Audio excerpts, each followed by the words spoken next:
واي للخزي ما بوزي سري عمر آغا بيتوشا ذا الحمزي المدس الرأس بيقول أبا إكاري لخزي ما دخل بيشاق في راسو جب وقت تذرها كنت وبراش ولي مرفا بالرابع تعجى مرفا نيجي الفاء بأسباب بني مرفا بأسباب يكفلا سلام من دقية قوس ومحبا مرفا ملو ديواني ملو حاكم ماش فراء ملحيق صبك بأدني أخفضه بلمتي بفرع دلوي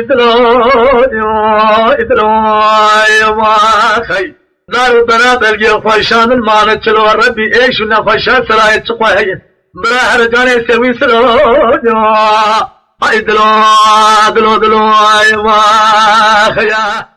مسجد اخر داخل الكتابة ابن الحدري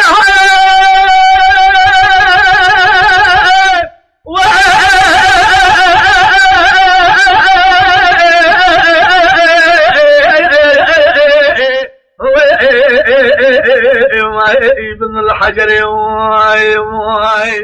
من ما ذكر تمام كتابة من أول ما ذكر لغاية الأخصار لكتابة عن ما ذكر ثلاث الوهض من مطاج الأنوار مفتوى خور داخل الذي من ما ذكر العظيم ضعف عام الظروف ترجيب لصداق جوش رحماني حتى صنع حولة مرحلة ابن القيد ما ذكر حتى لصداق جولنا تأس ودي جامي سمقاتي قول أحمد شر شمسي من قالوا فتوى خور داخل الذي من ما ذكري للشارج الذي حديثه بخاري فتوى خور داخل الذي قال من تفسير داخل بالقرآن عدم الشم فتوى خور داخل الكلة على سورة البقرة ولا كنا مسؤول غريب سنة قسم تلقى بين سراي نام حطاني وقتيا جيج مهجوجا جبريل مرمر بحال السفيان رابع تركين ناكم حتى لتم كان المزوها بقان تربزي خوي كل من بتركين ناكم حتى تمام اتشاد دوز بين ذلك الآخر الدوري اتركين ناكم حتى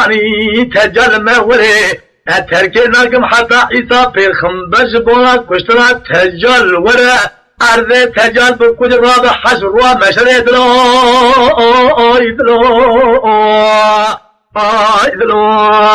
واخي دارو برابك يا خوي شاد المعنى تشلو ربي عالمي ايشا كان يسرائي هاي برا هرجان يسوي سلو إدلي مدلو واخي الله